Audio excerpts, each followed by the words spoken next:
Outside of the no ears and the eyes, proportionally, it looked like a human's figure. Yeah. Now he was about a half a foot tall, or shorter than I.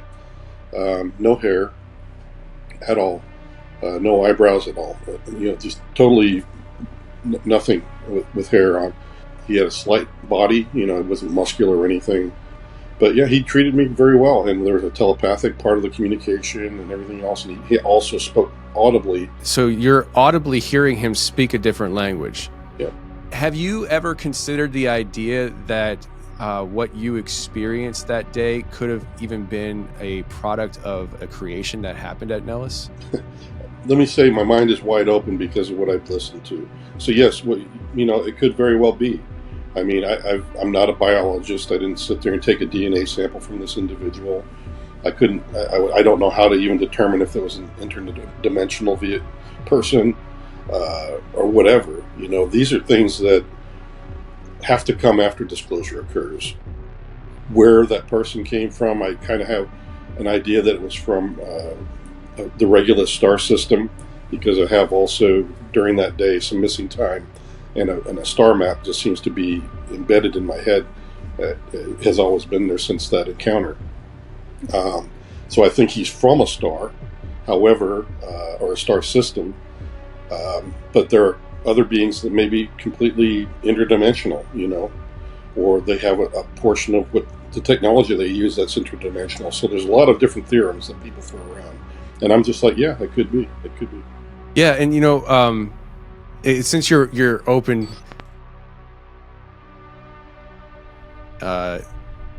he's gone.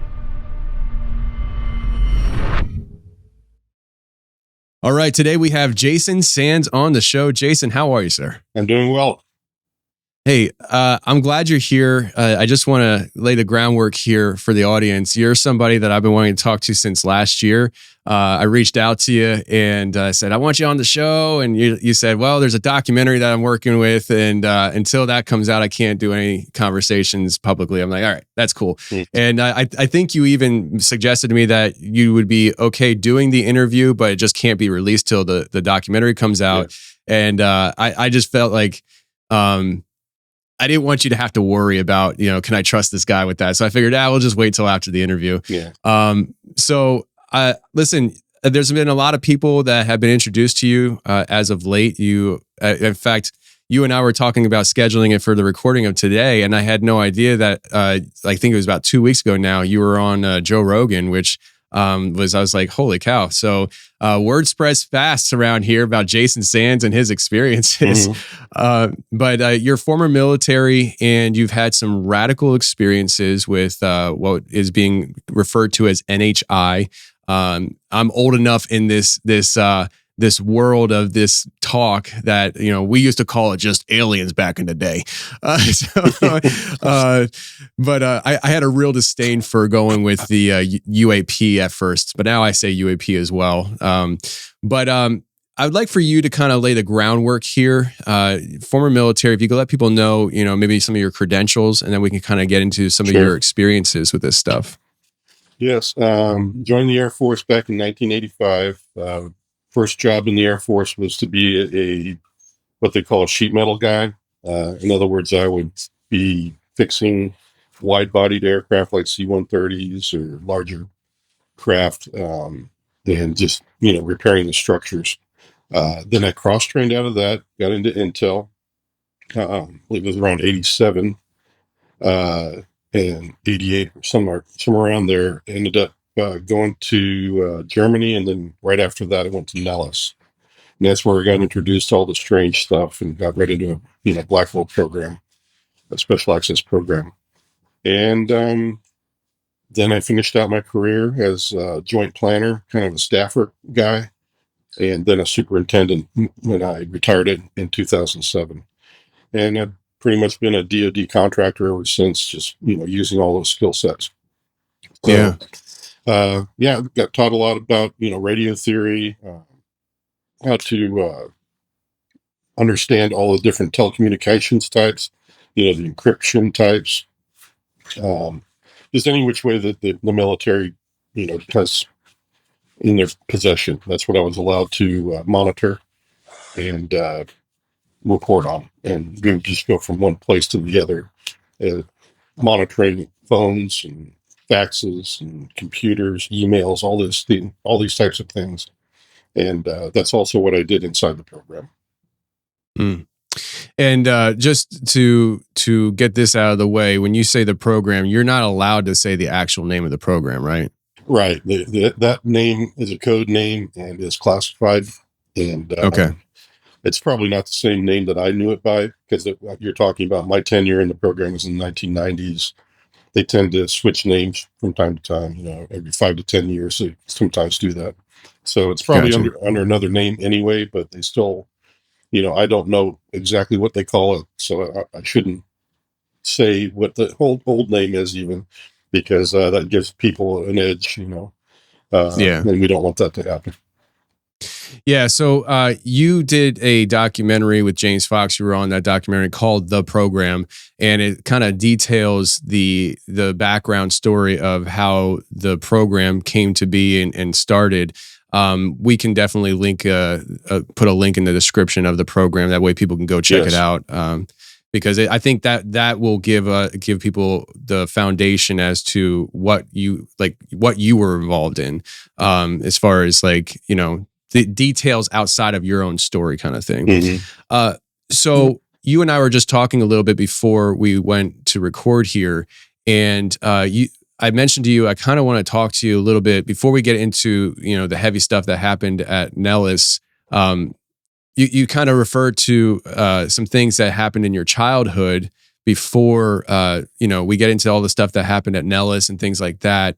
If you could maybe recall that story, because I find it interesting. What I do a lot of my show is I like collecting people's stories in completion. And I think our conversation today is almost like a warm up. I'd love to bring you into the studio for the next conversation, because there's a lot of details I know we're not gonna be able to get to today. But if you could lay that groundwork from your childhood, because a lot of times things do kind of cross pollinate and connect in some way or another. And I'd like to hear that story. Yeah. So I think I was around 10 years old. This was my first UFO experience. I was just walking into my bedroom. There was no lights on in my bedroom. All the adults were in the living room talking. It was around December, so it was around the holidays.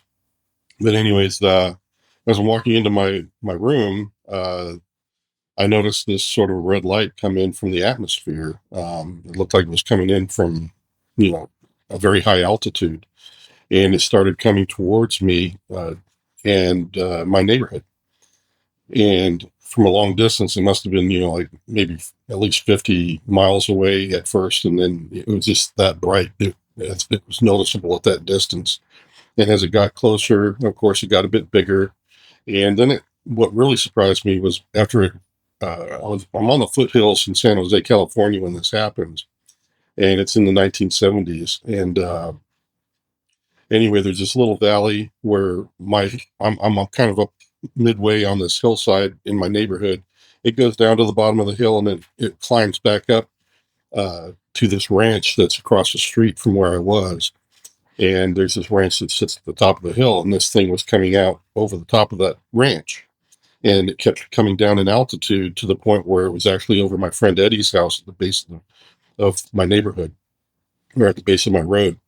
And that's when there was this huge flash of white light, like a flash cube had gone off. And it only lasted an instant. And so the red light, when that occurred, went completely away.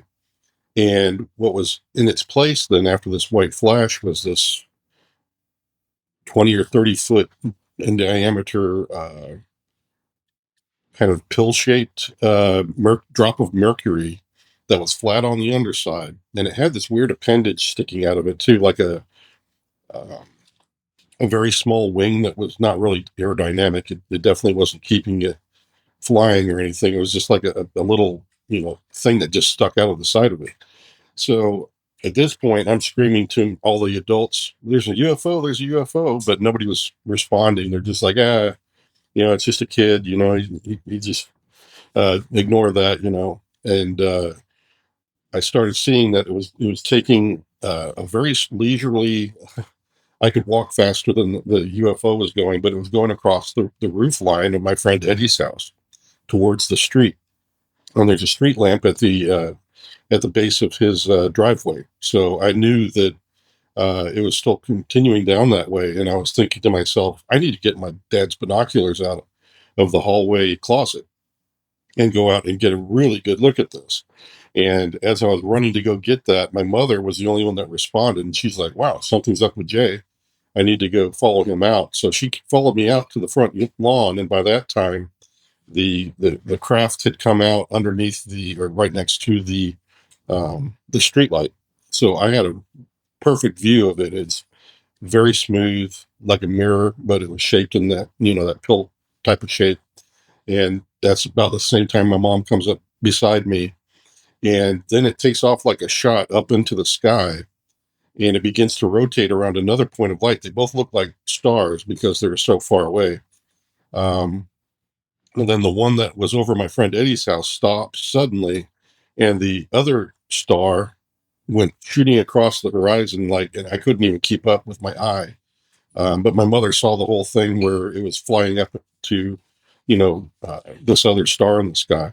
So there was all that. My friend Eddie confirmed that, yes, something strange happened that night. His TV and his lights were all going, on and off. He couldn't get anything. He also heard a hum, he said.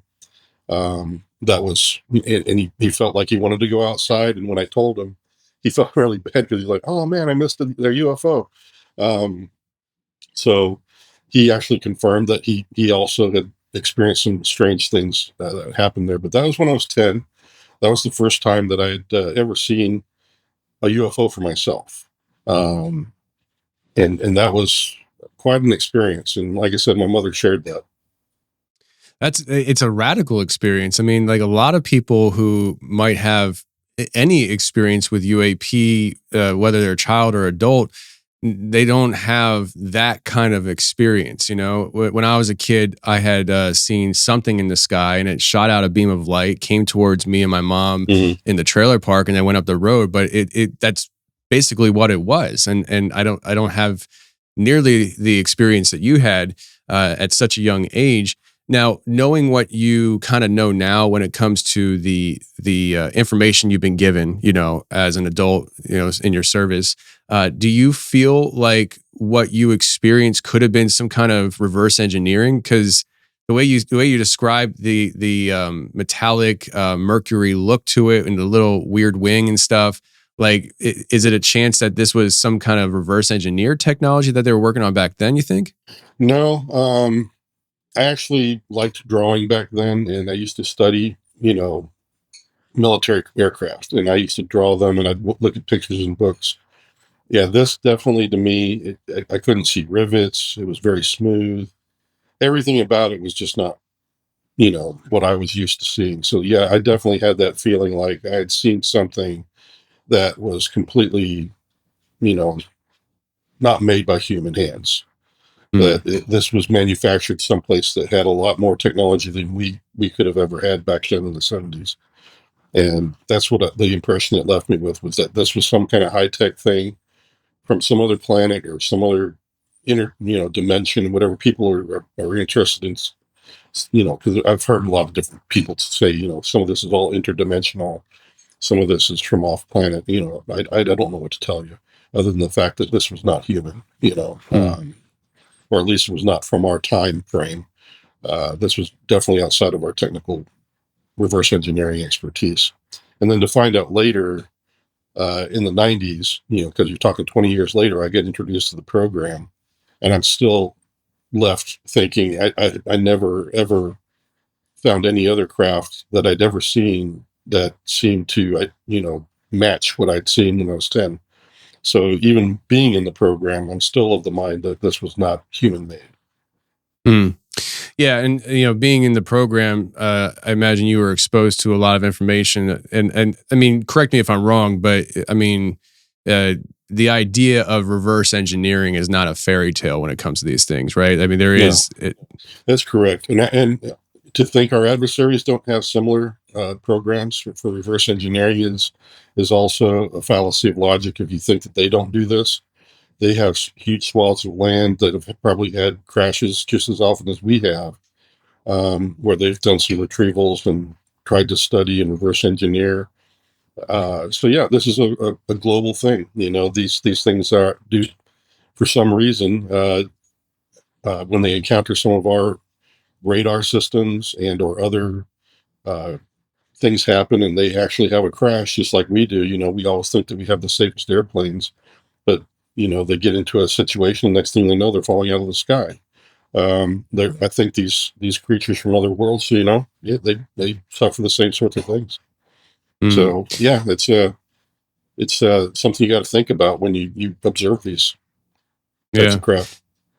Oh man, I some of the questions and some of the directions I want to take this, I'm just going to save for the next time I have you, because I don't want to go too far off course. But when you bring up the pill shape of this craft, recently in the news, Jake Barber had just come out with the egg-shaped UFO, which kind of parallels with people like Chris Bledsoe, who encountered the egg-shaped UFO. When you think of what you saw from your childhood to now, is it possible that it's a similar type craft that these people are talking about? I've never been asked that, but perhaps for me, no, it didn't look like the same craft. I think the ones that I've seen in the videos that Jake has brought forward, no, that craft that he was picking up was definitely not metallic looking, nor was it as big as the one that I'd seen. And it didn't even have that little appendage sticking out on the side of it. So there are all these differences. Now, just as we have different styled cars, I've seen enough UFOs to where I feel like some of them are operating with different power plants, and things like this. But no, what Jake Barber saw in the egg-shaped thing, I equate more to some of the other encounters and people that talk to me offline about their encounters. They're talking about what I consider the egg shape that Barber is talking about, Jake Barber is talking about. But my craft is not one of those. And it's either manufactured by the same people, but it's a different style craft. Maybe it's a research craft. I'm sure they have different use vehicles as well, like we do. We have military vehicles, we've got off-road vehicles, we've got, campers, RVs, all these different types. And sure, they have a plethora of things that they do with their craft too. But when it comes to the power plant, to me, there seems to be a difference there between what I saw and the red light and the white light being some sort of what I think was a plasma or some kind of energy source. I did not see that in Jake Barber's egg retrieval, but then again, I didn't see it illuminated or operating. So I'm kind of on the fence as to whether these are all from one species, or whether we're just looking at different styles of craft from one species. Yeah. I think that at the very least, there's two, right? Because I think, for me personally, and from the guy who hasn't been in your shoes and stuff, I look at the situation, I'm like, okay, reverse engineering. So what is ours? What is something else that we don't really know where it comes from? And I have my own ideas, but you brought up the program several times here. I think we should probably move in that direction. I would like for you to kind of lay out how this process started for you, like getting into the program. It's not like it's something you applied to. I had years ago, I had a guy on the show, episode 122, and I told you earlier, I just came out with episode 730, so it was a long time ago. But this was before people were really coming out and talking about this stuff. This guy had a very radical experience in his service, but it seems like he was picked. Like he wanted, he gave them his list of things he'd like to do, and none of the things that he liked to do was what he wound up doing. Mm-hmm. He became an information specialist, like retrieving information through the technology. And his story, very long story short, one time him and a group of scientists and others like soldiers were sent on a mission to retrieve information off a downed aircraft. When they finally got to it, it was nothing he's ever seen before. They go inside, and the language on it was a language he didn't recognize, and he's looking through his manual trying to understand what is this language. And the scientist told him, "You're not going to find it in there." And he asked for clarification, and the scientist said, "It's a Nokian language." And he's like, "What's that?" And they're like, "That's a demon language." And they wound up having to use thermite to destroy that craft and book out. So his story is wild. Like, it has a lot of twists and turns in it. And back then, people were like, "This guy's full of crap." Now he sounds like just like everybody else that's coming out and saying this stuff. And unfortunately, him and I have lost contact. But I say that because, my audience is familiar with stories where people are, they're not just going and applying for things. It's almost like you're being handpicked and given this responsibility. And so if you could kind of lay out how this happened for you, because you had obviously no idea what the program was before they approached you. Well, as you say, they did pick me. There was no application or form to fill out for this job. They just noticed me. I think they probably noticed that I was a potentially good analyst because I was still quite young at the time. About 10 years in, the service is where I got entered into this. So they'd been able to see some of my work. They also knew I had a fairly good memory and being able to, connect the dots on different things, and that I had an interest also, I think, in sort of technical things. I really took to technical things. I was very good with computers, very good with, had interests in like magazines, like science, popular science magazines, popular mechanics. And I really have enjoyed that most of my life and really had an interest in that. Maybe that was something else they looked at. But I do remember taking off with one of them to do just a normal job up to the Nellis test range where we're going to go train the pilots on how to survive in a wartime environment. And I didn't know at the time, but the guy was in the program, and we were chumming around and talking about all kinds of stuff on the 2-hour drive up range. And I guess he felt like, I was easy to get along with. And we were already kind of friends already.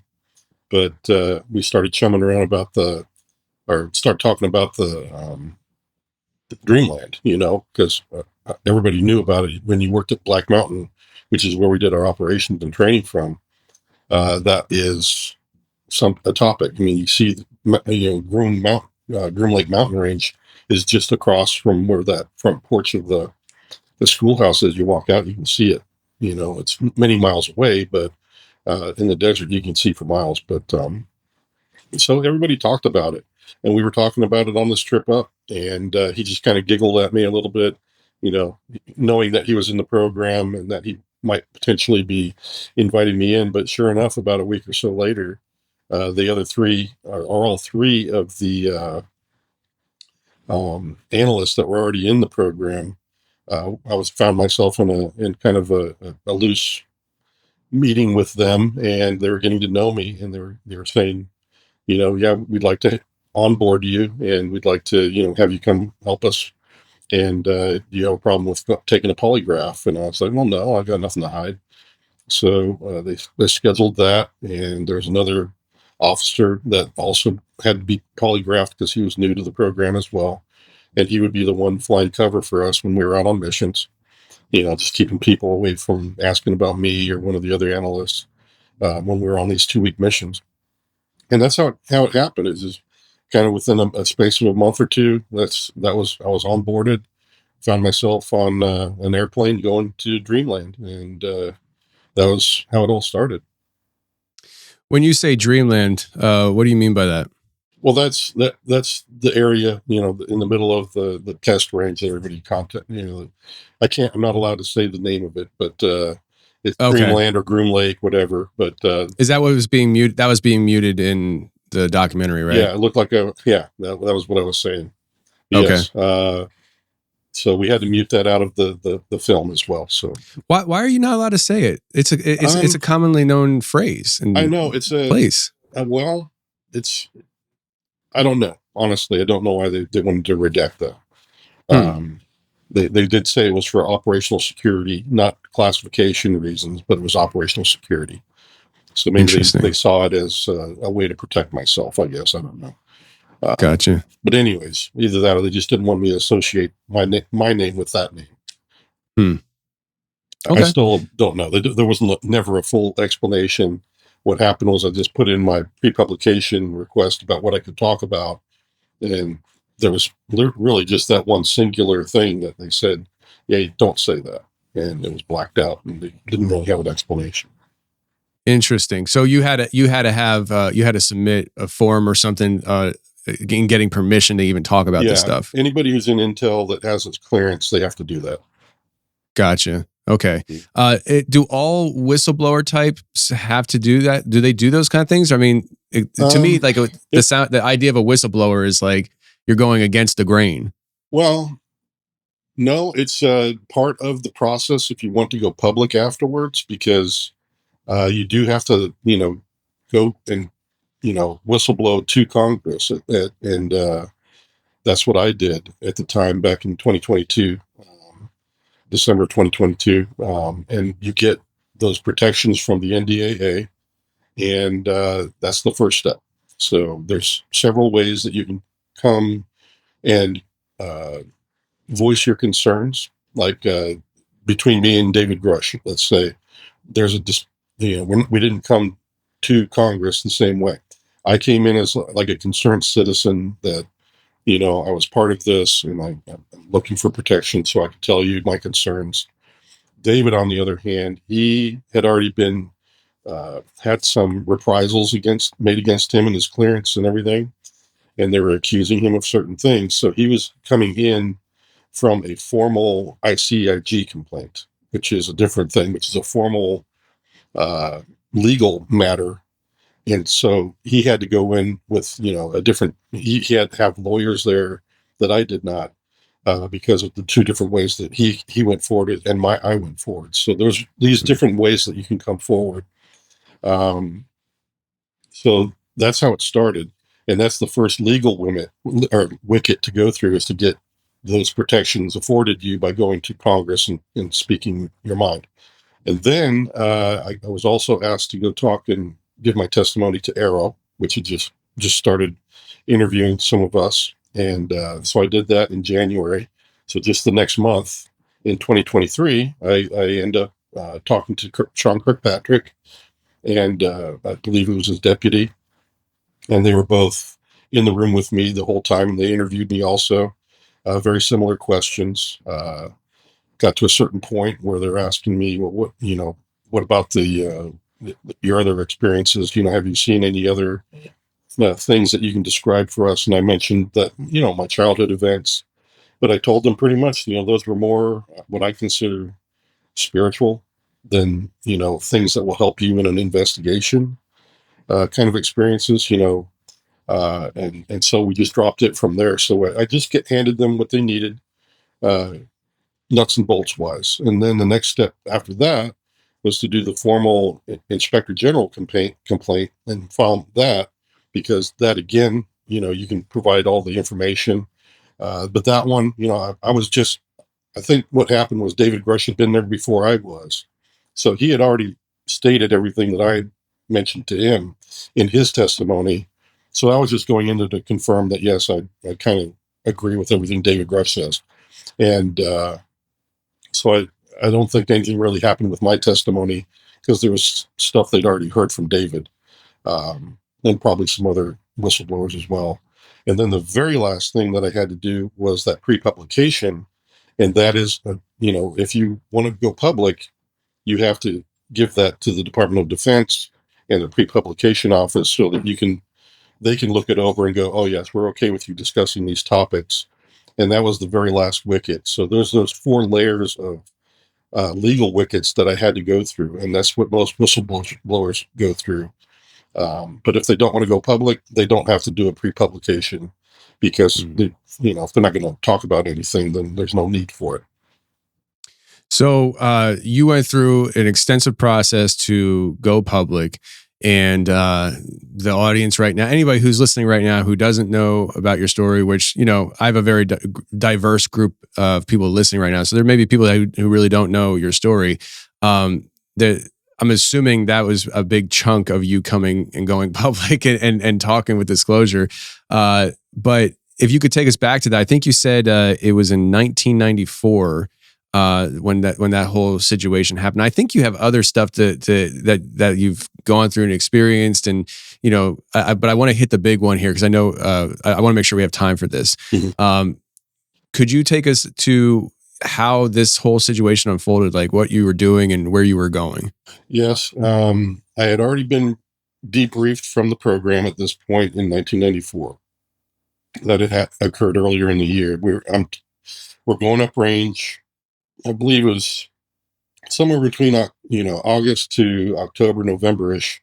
It was cold, and we were just going up to train the air crews again for just a normal job. And what had happened the week before, though, in this particular training mission that we were going on, is the week before there had been a video that was taken on the Nellis test range of a UFO coming onto the range. And that is available out there because it was leaked out to the news back in 1994. And there's some real footage there that nobody's ever debunked. And it has a full report on the whole thing. It's got additional pictures so you understand where Black Mountain is, which is where we were headed again for that day. So this had occurred all the week before, because every 2 weeks we switch out teams. And sometimes you can, volunteer to go another week, because some people have babies or they've got a medical appointment or the family's in town. So we were trading out weeks, and that's kind of what can happen sometimes. And that's what was happening this particular week as I was going up. And there were some people that were left over from the previous week who had seen this UFO because it flew right by our schoolhouse on Black Mountain.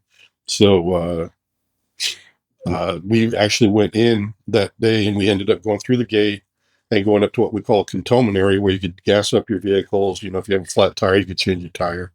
But in the back part of this cantonment area, there's this little hut. And then sitting in the hut are these video operators that were the ones that recorded this UFO. And they wanted to see the entire convoy of people coming up that week and wanted to record who had seen this craft. And we all got to see the video.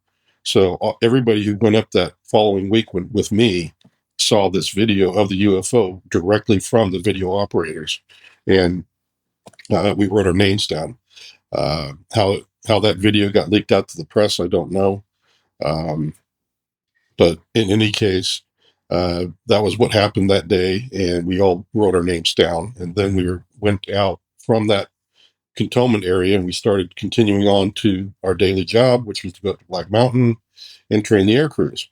So on that journey from the cantonment area, there's a long stretch of road, dirt road. Everything's dirt road up there, by the way. That was between that cantonment area and what we called Quartz Mountain. And about halfway there on that part of the dirt road, there's this person coming at me in the convoy, and he looks like he's going to fall over any minute. He was running very funny, like he was running into a headwind from a hurricane kind of thing. And then as we got closer, I noticed this blue tint to his skin. But he did look very white, like an albino kind of skin from a distance. But as we got closer, I could detect this blue tint to his skin. And that's when I began thinking he was dying of hypothermia because it was very cold out that day. And we just got closer and closer to him to the point where the guy in the front passenger seat just screamed, "He's got no ears." And I thought it was pretty rude because I'm like, I'm starting to pop my door open and trying to get my jacket off just to kind of give first aid to this person that I thought was dying of, hypothermia. And then when I close the door and I look up, he's got no ears. His eyes are too big for his head, according to my anatomy. If you look at our anatomy and his, they're about twice as big. And I started to get really, really scared. But fortunately, he started talking to me. It calmed me down, made me have to respond to him because he wanted to repair his craft. I didn't know what the material was that he was looking for. I mean, tantalum, I think, is what everybody is telling me that it is. Because at the time, I still would fumble around and think, was it trintillium, tintillium, tantillium? But tintillium is what everybody's telling me I should say from now on out. And when he asked me for that material, I was like, I have no idea what that is. And I was like, is that titanium? He's like, no. And I said, well, Dreamland's just over the mountain range there, pointing off in that direction. He's like, no. And a wave of emotion kind of came along with that, of disgust, that he did not want to ask barbarians and murderers for any help whatsoever. He refused to do that. And if I had any other ideas, and I was like, well, I have a professor down at college in town in Las Vegas where, maybe he knows a metallurgist that could help you out, because he's a geophysical professor, and he may have some friends. And so he thought that was a good idea. There was no goodbyes. He just kind of turned off the roadway, went off to the craft, got back in it because the craft was sitting, as we're driving it, you could see his craft off to the side of the road on the north shoulder of the road, off about 50 yards. And that's where his craft was. So he walks off back to that. He takes off, and I'm looking over at my friends at some point. Can't remember exactly when I remember looking over, but they all look very like they're glassy-eyed, like their minds were totally empty, like zombies. And all of a sudden, once the craft is gone across, flown out over the roadway and gone off south, all of my friends start, oh yeah, they look like they started coming to. And then we had only a little bit more time to get to Black Mountain to set up our equipment. So everybody was just focused on getting to work. And I've been asked if anybody remembers it. I have looked up the people in the vehicle with me. Apparently, one of the people I can't find. The other guy I met on LinkedIn, and he ghosted me when I started talking to him about that day. And then the young lady that was off to my right, I think she was too scared to talk about it when they tried locating her for part of the interviewing of the program from James Fox's film, because he did try to vet all those people. So that's what I've been told, though, is that somebody got a hold of at least one of the people in the car, maybe two people that they tried to get a hold of, but both of them were too scared to come forward. So, all right. On that note, you're saying that I'm assuming James Fox or whoever was able to find other people who were in that caravan that, without talking about, because they're too scared, their fear is almost confirmation in the sense that something happened that day. That's correct. Okay. So on that day, you're approaching this figure, this person thing. Could you tell, like, was it wearing like normal people clothing? Was it wearing civilian clothing? Yes. Like, what was that was the other thing that was unusual. He was wearing BDUs, or battle dress uniform, just like I was. And I thought that was very unusual once I thought about it that day. But at the same time, his uniform was very clean. I don't recall it having any insignia or rank on it. But usually when you go up range and you're a normal person on range, and you work up there, you don't take clean uniforms. It's a very dirty environment. So everything about his uniform just didn't seem right. I've had people tell me, what was it, a projection, a hologram? I don't know.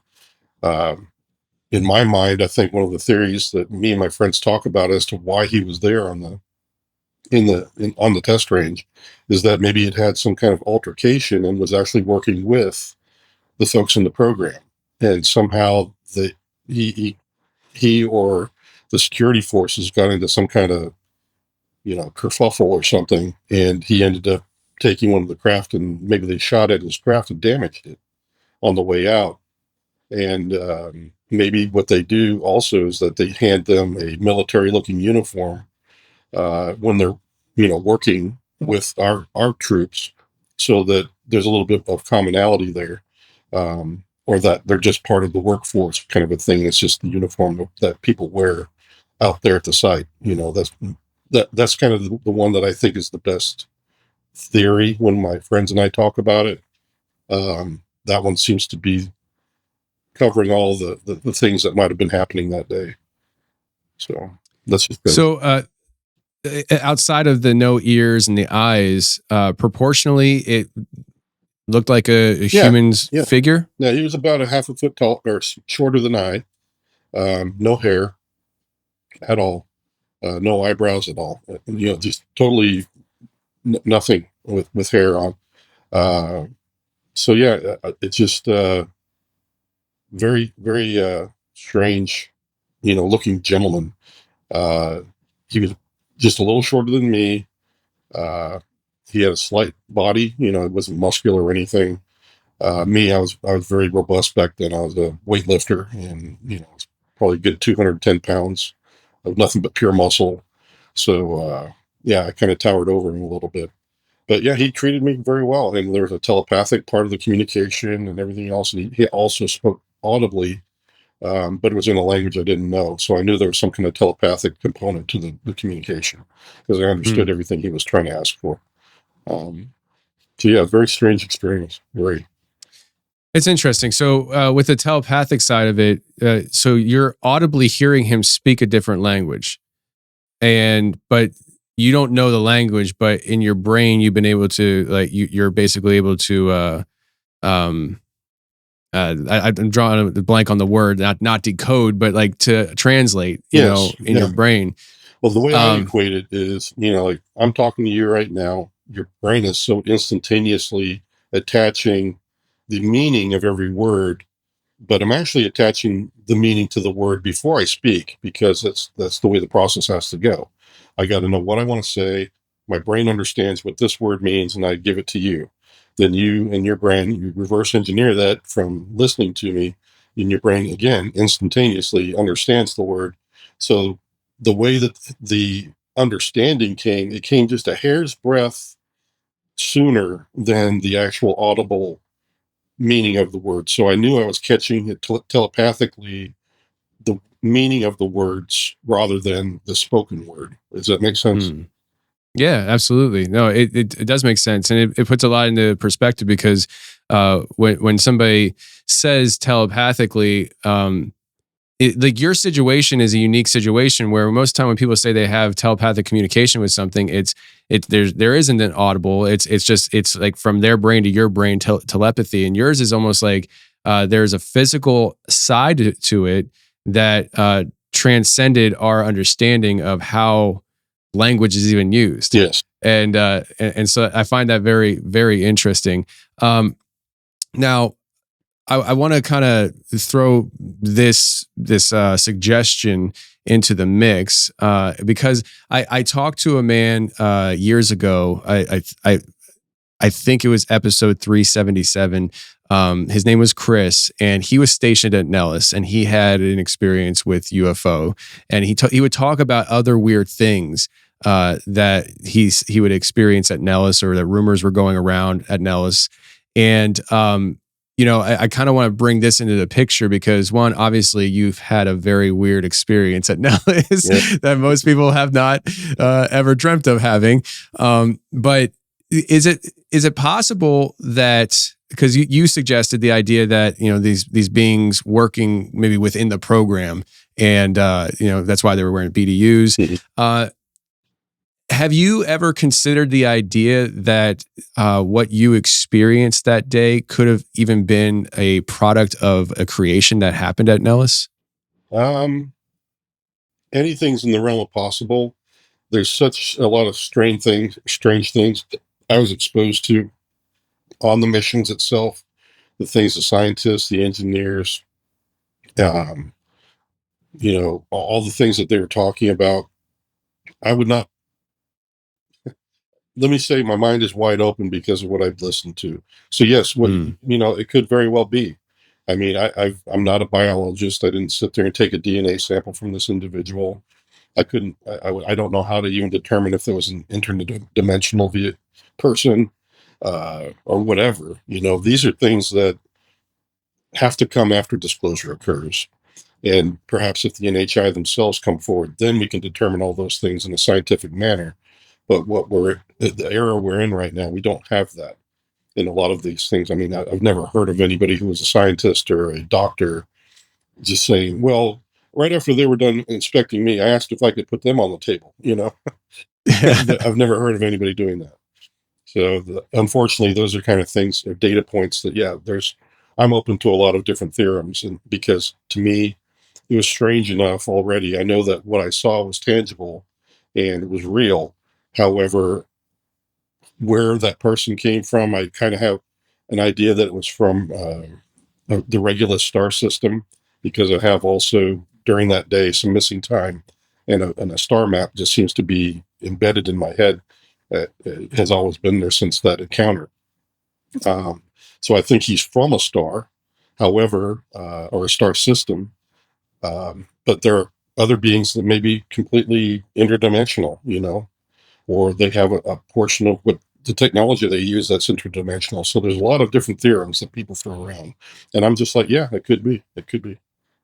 Yeah, and since you're open, your mindset is open. That's comforting, because I go down some really strange routes of thinking sometimes. In fact, I'm actually coming out with a T-shirt soon that just says "It gets weird" on it, because. Yep. But so the idea of interdimensionality, I think, is often looked at as an either-or situation, and the way I look at it is, I think it can be both physical and. I think physical things can transcend interdimensionally. I think that's what we've gathered, even with the disclosure side of things. That some people, and I'm going to throw a name out there that if you're not a fan of the guy, you don't have to say it. I'm just putting it out there from what I heard him say. But Jeremy Corbell talks about like the spherical metallic UFOs, and I believe he was the one that had said that. From what he was told, that these things were coming into our realm of existence, but like just that alone says physical things can traverse realms. And then when you go into like a biblical theological aspect of this whole thing, which you and I were talking about earlier before we started recording, and I've established in our conversation that I'm a Christian. When I look at these kind of things, I clearly there's other entities, beings beyond us, from a Christian theological standpoint. Yes. And we've covered it on my show. Psalm 82 talks about how God was judging other gods. There's like this main God, Elohim, Yahweh. And underneath him, I think in traditional Christian theology, it's always been just like, oh, there's angels, there's demons, and there's the Satan guy. But I think the spiritual realm is way more complex than that. And then when you consider the idea of when Paul talks about being taken to the third heaven, from that scripture, there's been a lot of study from theologians suggesting that, all right, so what's the first and second heaven? And I don't want to say I necessarily agree with this, because I don't think I do. And I'm very humbly saying that because I never think I'm the smartest person in the room. But from traditional theological standpoints, the first heaven being earth, second heaven being like the stars and outer space. And so when you think about the second heaven, which would be where these beings from the Bible traverse and they operate, where spiritual warfare happens, he's gone. That's a bummer. That's weird that he goes blank there. Well, what I was going to say to him was that for me, the idea of NHI not being totally physical is, something that might be, they traverse other realms. They could be interdimensional and traversing other realms. Yes, anybody listening right now, my conspiracy mind is rolling. What I was touching on, and then we get cut off. Interesting. What in the world? It always happens on these topics. Jeez, what happened? There he is. So anyway, well, I'll tell you, Jason. You were talking about the biblical side to this. Yeah, I'll tell you, it doesn't surprise me. I'm talking about these kind of things. Sometimes little gremlins get into the technology. Mm-hmm. But what I was basically saying was the idea that people talk about the NHI. Could they be interdimensional? I go in that camp a lot of times. But this idea that well, they're physical. What you experienced was physical. That's where my mind goes. Where it's like, well, these things can transcend physically from one realm to another. Agreed. And they would absolutely fit just the description of non-human intelligence, you know?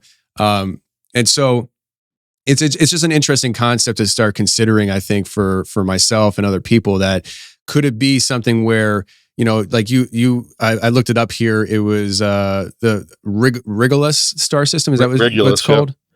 Yep. Regulus. Yep. And so like the idea of it being a star system would be, in that theological perspective, the second heaven, which would be another dimension. And so it's an interesting concept.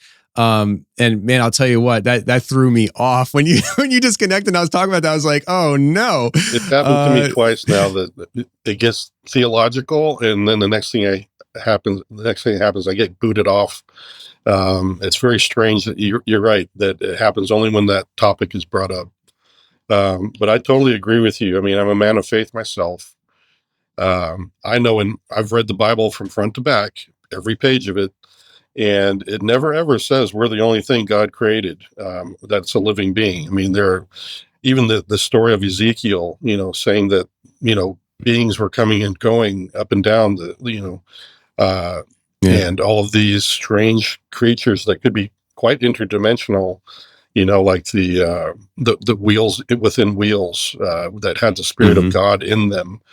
Then again, you hear things about, you know, the early, you know, Abraham, when he sees the sons of God, not the sons of man. Those are two different things. Sons of man are us. Sons of God are those that people commonly refer to as angels. And then you have the stories of Genesis as well, where the fallen angels are mentioned, that they're the watchers that fell from God's grace, you know, and where were they? They came to earth, you know.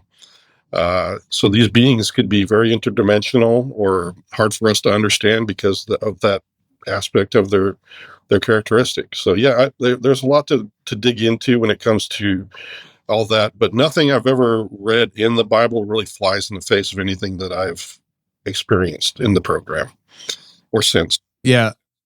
And I agree with you. I think that there is, it's interesting. It's interesting because I think that there's a whole perspective when it comes to biblical theology that people get hesitant with things like, especially with your story. But I feel like it's because traditionally, as modern Western Christians, we do not traditionally hold a supernatural worldview. When you start holding a supernatural worldview and understand how supernatural your existence is, it leaves room for these kind of things to be happening and understood. Yes. Listen, I know you got like 1 minute before you have to hop on another interview with a very important group of people. Can I say who it is? Well, I guess so. Yes, because we're just talking about, you know, whatever it is, topics that they have in mind for me. But yeah, you could, I guess. Yeah.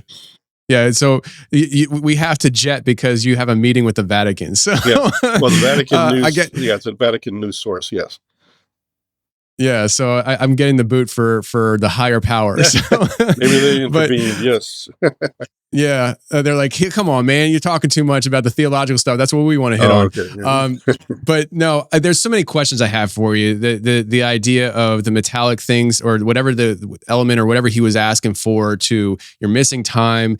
I would love to do this again with you and fly you down to the studio and have you sit here, no Certainly. time limits, and just kind of have a great conversation. But before we get out of here, Jason, is there anywhere you'd like to point people in direction as to where to find you and stuff? Because I know I found you on X. Yes, I'm on X mainly. I do have very little contact on any other platform right now. Unless you know me personally, then you'd have my email and some other things. But X is where I prefer to keep contact. I believe that it's a good platform for our freedom of speech, as well as these sorts of topics that, we can speak freely. And that's where I prefer to do this. So it's just my name, Jason T. Sands, all one word, on X. That's where you can find me. I also have my firsthand fund, which I'm trying to stand up right now to help other whistleblowers. And if you wish to donate to that, that's also posted to my profile. And I think there's been some other venues also, interviewees that have also posted that up. But if you wish to donate to that, I'm trying to help out the other whistleblowers, because I know there's a lot of people still in the program that I think might have concerns also. And I want to give them a bridge that I didn't have when I came forward. And I want to make it better for them. So that's what that fund will be for. That's awesome, man. Well, people can definitely go check it out. And Jason, I appreciate you hopping on with me, man. Yeah, that was great. And we'll have some more discussion, I'm sure. Seems like every month I have at least 2 or 3 more discussions coming my way. It's like I never imagined I'd meet the Nazca Mummy folks, And we actually did a space, me and Digby Ferno and Tom Thompson and Sarah Bond. We were all getting to talk about how they actually went through that whole process with the mummies. So that was, wow. But just like I said, I never imagined that, but that happened this month. Next month, I've got other things coming. So we're going to have a lot of things to catch up on from time to time. So yeah, I'd like to come back on the show and update you guys. Awesome, man. I appreciate it. Sometimes I feel alone when I'm looking at myself, cause I look down the road full of bottles, broken nails. So I just try to go, swerving off the road. I used to do it for the roses, adulation, so they notice. Used to say they weren't my focus, lying jonesing for the Joneses things. I know that everything that's going on can start to overwhelm. Like the war on terror is just a war within ourselves. Are you woke or are you awake? Genuine or are you fake? I'm feeling like I'm sent by UPS with all the tape. These boxes are all made by delusions that we chase, but I'm just staying base. Snakes are slithering, they keep it snake.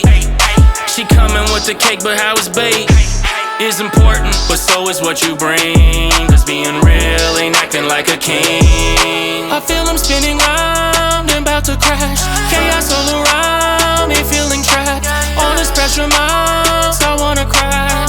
Like I'm going around in circles. Like I'm going around in circles. Like I'm going around, like I'm going around. Like I'm going around in circles. Like I'm going around. It's hard for me to look at leashes on the collars of these people. Follow monsters like a mogwai in the water, then they multiply. It's easy to get bitter. I'd rather dulcify, I'd rather justify anything but selling me. Leave me alone with the mic like a spelling bee. Smoking guns in your face, but you disagree. I ain't had to change your mind, I'm just hoping that you'll listen. I'm just hoping that a little bit of what I'm saying will make you take a second and see that everything ain't adding up. I know it's hard, I know it's hard. I feel I'm spinning round and about to crash. Chaos all around me, feeling trapped. All this pressure, my